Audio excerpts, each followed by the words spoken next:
I'm Spencer. I'm Sean. And I'm Eric. I love the whatever. I'm just Yeah, whatever. I'm whatever. And this is the I'll be itch. whatever. And this is the itch.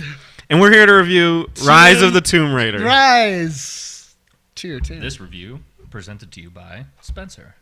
That's right. Of the Itch. I will do this one. I'll do the review. So I do the reviews around here. All right. Let's get ready to Start it, Rises. Spencer. She does.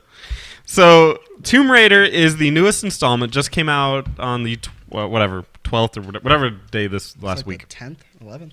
Something like that. And it's about Lara Croft. Again, she's at it again, up to her usual tomb raiding. Her antics. Her antics. It takes place a year after the last one, after the reboot. And her father is dead, and he claims to have found a relic that bestows immortality. So with her dad being dead, he kind of looks like a chump in the magazines, in the newspapers, and they're like, "You Washed up. proved like a fool," and yada yada. But she knows that she thinks he's right, and this other group called Trinity is after her. They're an evil They always force. gotta have names like The that. Triforce? Trinity? Yeah, Holy Trinity? With I Morpheus guess, and I don't Neo. I didn't play the first one, so I'm not totally up to You didn't? speed. No, Try. I should. Now I should, but I haven't yet. No. But so the Trinity's after them, and she's on her quest to find it, and they end up catching up to her while she travels there. So that's where the story is. Yeah. You go to two places, yeah? Two different climates. I would agree to that. Yeah. So the gameplay is an action adventure game, kind of like Uncharted, in that style of newer action adventure type of games. A little bit of platforming, a little bit of shooting. Platforming, shooting, stealth. I know how much Eric loves stealth. Plays every Metal Gear. He loves Metal Gear Solid. There's some stealth in there. They have a lot of The way great. I play stealth is Yeah. I'm invisible. The way John Cena plays stealth. Stealth field agenda. Yeah. Gotcha. So like I said, there's a lot of Uncharted, a lot of. I think Prince of Persia a long time really set the stage for how you navigate in like a vertical space. Like the whole climbing, jumping, going on walls, ledges, jumping this way. Yeah. But it Sands of Time, right? yeah, absolutely. I love that the game. shit. That's a really good game. That is the shit. And this Best game, commercial of all time. this game builds on that, just like all the other games, like Assassin's Creed are doing. Assassin's Creed goes for a little more fast-paced, sloppy style. I use sloppy loosely, but this one has a very tight mechanic where if there's walls that look like you can smash it with an ice pick, you can jump into them and climb them that way, and hack your way up and do that. And they have a bunch of other stuff that they introduce later in the game, kind of like a Zelda game, where they'll give you a tool and then you can go back to previous places and explore further. Yeah, it's got that Castlevania kind of feel. to it. Absolutely. Yeah. Here's an ice pick. Pretty much. Probably. Yeah. She gets big toon eyes and is really happy about it. Then she yells out, "Father!" Yeah. Which is great. And I really enjoy that. There's the whole shooting aspect. There's cover. You dodge behind cover and everything like that. And there's like kills when you're trying to get like you're in stealth. You can press Y and you can sneak up on somebody and just hack them, and it's very violent, which is nice. It's a little bit over the top violent when Laura dies. Oh yeah, no, that is there from the first one. Yeah, too. I think I remember It's that. Fucking pretty bad. When she dies, it's kind of hard to watch. Yeah. What do you mean? Like she can get killed by a wolf in the first one, for instance, and the wolf would literally rip out her throat. Yeah, That's really nice of a wolf, since wolves eat you from the ass up. And then there's There's another a scene. so you can get killed by a bear in this, Uh-huh. and if you don't fight off the bear correctly, it will like jump on top you, pin you to the ground, grab your head, and start flailing it around. Yeah. Like your body kind of goes with it. With its mouth? Yeah, like it'll just go like and just like rip you around, and your body just swings around like a rag doll. That's awesome. Yeah. It's horrifying. There's some pretty bad ways to die. It's horrifying. There's a part if you're flying down the rapids, and there's all these like sort of like sticks poking out. Yeah, yeah. If you don't dodge it properly, I think she gets like stabbed through. Yeah, she through gets there. stabbed through the freaking. Yeah, it's fucking nuts. Even there's people at home just like, yeah, all right. Yeah, yeah, Whatever. yeah. They're just replaying the same scene over and over again. Yeah. Yeah, so there's some really violent death scenes in this, and I felt really bad because she's very pretty. She's just a girl, just trying to do her thing. Yeah, so it's kind of rough, but I really really enjoyed the stealth, and I'm gonna make a statement about the stealth that What's that? I don't know if you're gonna like, but I actually enjoyed it more than the stealth in Metal Gear Solid 5. Okay. And here's my explanation for it. is it feels like it's a mechanic. It feels like the stealth has a rhyme and reason, where it's like I need to fit within these rules to be stealthy. Whereas Metal Gear Solid 5 was a little too open with it, and just like, yeah, they'll probably not see you, or they might see you if you're walking over here.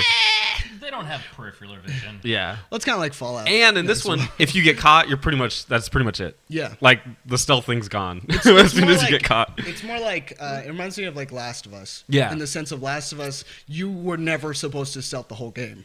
It's just more of like a more beneficial thing. Like, hey, you've killed 3 guys out of the 7. Yeah. You know, shoot the rest. Deal with it. Yeah. So yeah. So get you. I actually really enjoyed the stealth element to it, and I could do with that in more games. The bow, you get a bunch of different weapons in it. So you get a bow, you get like different gun, like a gun, a shotgun, machine Did you have gun. the 2 pistols? I didn't get 2 pistols. You can get different kinds of pistols. Because they in the first one they kind of like allude Did they? to it. I didn't upgrade the pistol, so maybe I just missed that. But I went with the bow because why the fuck wouldn't you go with a bow? That's No, fucking the bow's tight. You get that bow going, and I will say at the end of the game that bow is overpowered as fuck because it does this thing that I don't like, and it auto aims for you at the end. You can upgrade it to where it'll automatically go for their head. Whereas before, when you're playing it, like the first half of the game, when you're playing it, you have to aim for their head. Yeah. And I like that more. I think And if she they doesn't wanted have to, perfect aim either. if they She's wanted, like- yeah, if they wanted to go for a perk with that, I think they should have done slow mo instead of auto aim. Yeah. I think a slow mo would have been more like zeroing in on it and being like, what? I think that would have been cool. What game does that? There's a game. There's games There that do is a that. game that does that. So the other negative of the gameplay is that the controls follow the same problems that those games have, those action adventure games, in that they're so context sensitive. So, for example, you're next to a low box or something like that. Your character wants to go into cover. So as soon as you walk close to it, they'll like duck Oh, and like hide behind it, which is a cool mechanic. that's cool.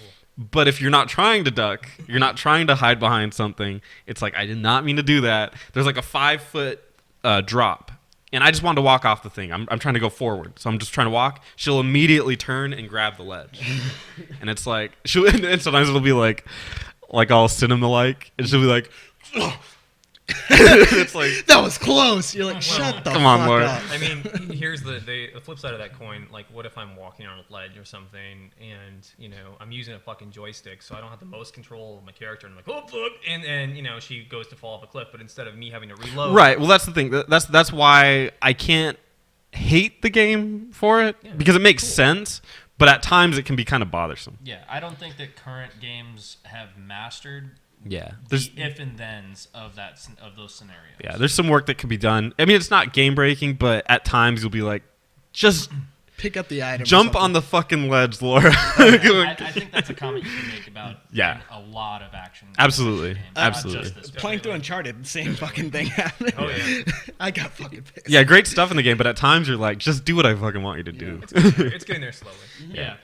Graphically, this game is fucking amazing. I don't know if you guys have seen footage of this game. I've actually refrained. That's the one draw that I have to Tomb Raider so far. It is. I just saw some shit on Reddit, and I was like, It is fucking gorgeous. Is there a PC version already? What's that? Is there a PC? Oh, that comes out next month, right? Or something? does? The PC version. When does that come out? oh, I don't know. It should come out probably in 6 months, right? With the PS4. Oh, do you think? I think. Don't quote me on that. All right. But Regardless. it's mind-blowingly good looking. Yeah. It is like the effects they got going on there. Just even the intro when you're climbing the ice stuff like that. Like holy balls! There's some amazing Balls effects that in are there. holy. Yeah. So totally, and the environments are really wide open, decent draw distance. They fixed the pop-in issue by having things kind of sprout in front of you. There's a little bit of the bloomy effect, Yeah, I know what you're talking which is fine. I mean, I think that's a fair way to do it, to fix it. It looks a lot better than Halo 4's solution, which is just pop in, just have things kind of explode in your face. That's how I like it. Halo 4? Some people, Halo 5 did that, yeah. Oh, you said 4. So Oh, I said 4. My bad. 5. Sound-wise, there's a lot of voice acting, and it's fine. It's nothing's crazy. They do a lot of British accents, Does and it pull you out? no, it doesn't pull me out. I just wasn't He's like, I could do a better job. and it has to do. Yeah, they should have gotten me. I should have gotten me. They wanted a really nasally, like annoying person. What's up, Nightshade? But And Poo, nothing. Gamer? There were no characters to me that really stood out as exciting, and that's going to be a con that I'm going to talk about later. But there was no character that really stood out. The soundtrack wasn't memorable or anything. I don't think it's supposed to be in this No, kind I of don't game. Does it so. enhance gameplay? I mean, does it make Not really. tense situations more tense? No, I could have had this on mute, quite frankly. Okay. So it wasn't. I wouldn't say anything with the sound is quite memorable or good. So for the pros of the game, gameplay is solid. Yeah. Like the gameplay is there for this. The climbing, the attacking, the fighting, everything's good. The graphics are mind-blowingly good. This is probably the best looking game on the Xbox One. Really? Probably. Wow. So for PC Master Race, would you recommend waiting? If you have to play it on PC, yeah, it'll probably look even better on the PC. So, but if you really want to play a good action adventure game and you have an Xbox One, well, I'll get into that in a second. Okay. But and it's a decent length. It's somewhere over 10 hours. I can't exactly grab that, but it's somewhere. Spencer didn't do any of the collectibles. I'll tell you that. No, I did. What? Because if you do, and that's one thing I'll get into is in the pros is that the side missions matter a lot. Made you a changed man. They have what's called secret tombs, You did and when that Yeah. mission? yeah, Oh my god. And you when you actually when you become go a into Tomb when you Raider. go into the secret tombs, that's more classic tomb Tomb Raider. raiding without a lot of combat. It's more like puzzles and tombs, and you get a lot of quality of life perks with it. Yeah. Okay. Like a lot of things where it's like your eyes will now catch like bonuses on the side, so like you don't have to really like hunch down and look for spare feathers for the crafting Yeah. system Yeah. and stuff like that. You'll just know it's there. How which deep is really the nice. crafting system? Not very deep at all, and I'll get into that in a second. I don't think It's probably hasn't changed since the first. it's there because games have to have a crafting system. Yeah. The I love cons, crafting systems. the cons are the occasional wonky controls, which I mentioned. Not a game breaker, but it's there. The leveling up system, which deals with the crafting, is a bit generic. In this game, you have to go through tiers of leveling up, and you have to have mastered a certain number of masteries before you can go to the second tier. So- And it's the same for all of them. So you can master it in any of them, and then it'll move to the next tier. So- So you end up with having most of them by the end of the game, or most of the ones you would want by the end of the game. And I don't like that. I prefer a game that forces you to specialize, so you have a trade-off. So if you're really good at bows, you're just going to suck at guns, or yada yada, so on and so forth. Yeah. This game doesn't have enough of that to where I'm kind of a master of everything. Kind of the Elder Scrolls effect. It's building up your avatar strength. So Yeah. you become godlike instead of opposing, like Well- a balanced hero. Exactly, except you're never godlike. There's always a sense of weakness. But yeah, you're right. Like you're not particularly bad at one thing, which is, I think that's a negative. I don't like that. And the characters are overly serious and the story is not very good. I grouped these together. But there's no sense of humor in this game, which for me is a huge negative.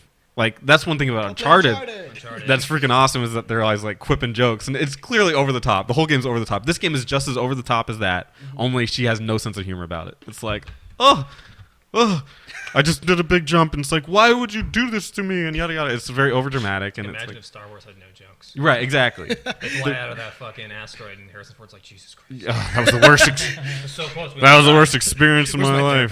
therapist? Yeah. So I thought the story was weak in the game.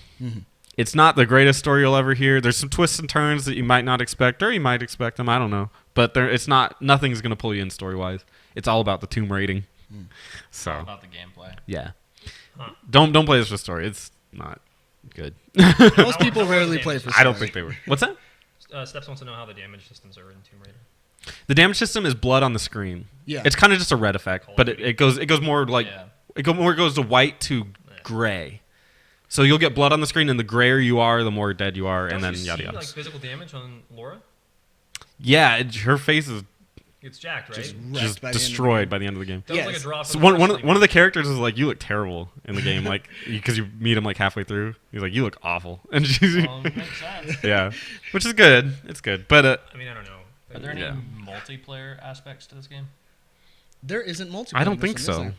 There's No. multiplayer. And I in the don't. last That's one. one thing is I don't look for multiplayer in most games that I play, unless I specifically only want to play multiplayer, like Halo. So I didn't see any though. So for $60, this game's $60 retail. Yeah. This is tough. I would say yes. Now, if you're not a fan of action adventure games like Uncharted, like any of those kinds of games, I still think it's a really good game. It's got a lot going for it. It's a lot of fun. And there's a decent amount to collect. It's not the largest game. I think I read some things saying like the longest it should take anybody is probably 40 hours to collect like literally everything in the game. Oh my god.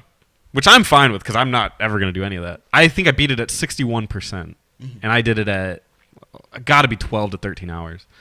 But for $60, I love it. I think it's great. If you're not into this style, maybe $40 or $50, and of course it will be coming to PC and PS4 down the road. Yeah. So if you have to wait, you'll probably get it cheaper with some DLC attached to it. So Definitive edition. yeah, Nightshade from the audience asks, do you think it's repetitive? no, not at all. I think it changes up the formula just like a Zelda game does, Yeah. where you get new tools and new ways to explore enough to where you're constantly switching how you handle things. Yeah. Good. Cool. All I'm right. Spencer. I'm Sean. I'm Eric. And I'm happy to be here. I love you guys. This I love it. This is the itch. I hate that. Thanks for watching. We're so happy to be here, aren't we, Spencer?